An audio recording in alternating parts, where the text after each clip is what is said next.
அன்பார்ந்த நேயர்கள் அனைவருக்கும் வணக்கம். இன்றைக்கி வாங்க பாசிப்பருப்பு சாம்பார் எப்படி செய்யலாம் அப்படின்னு சொல்கிறேன், கேட்டுக்கோங்க. இன்றைக்கி பாசிப்பருப்பு ஒயிட் சாம்பார்.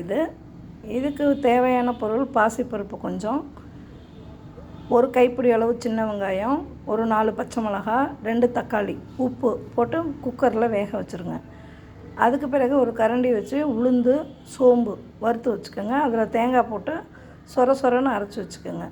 குக்கர் விசில் வந்ததும் எடுத்துகிட்டு இந்த தேங்காவை அதில் ஊற்றி ஒரு கலக்கி கொஞ்சமாக சாம்பார் பொடி போட்டுக்கோங்க. போட்டு ஒரு கொதி வந்ததும் கடுகு, வரமிளகாய், கருவேப்பிலை போட்டு தாளித்து ஊற்றிடுங்க. தேவைப்பட்டால் உருளைக்கிழங்கு வேக வச்சு பொடி பண்ணி போட்டுக்கலாம், போட்டு உதிரியாக. இதுதான் வெள்ளை கலர் பாசிப்பருப்பு சாம்பார். இது கார சட்னி. இது காம்பினேஷன் கார சட்னி.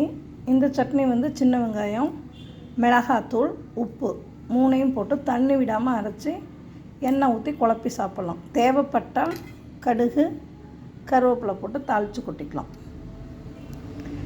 இப்போ சுட சுட இட்லி ரெடி. வாங்க சாப்பிட்லாம்.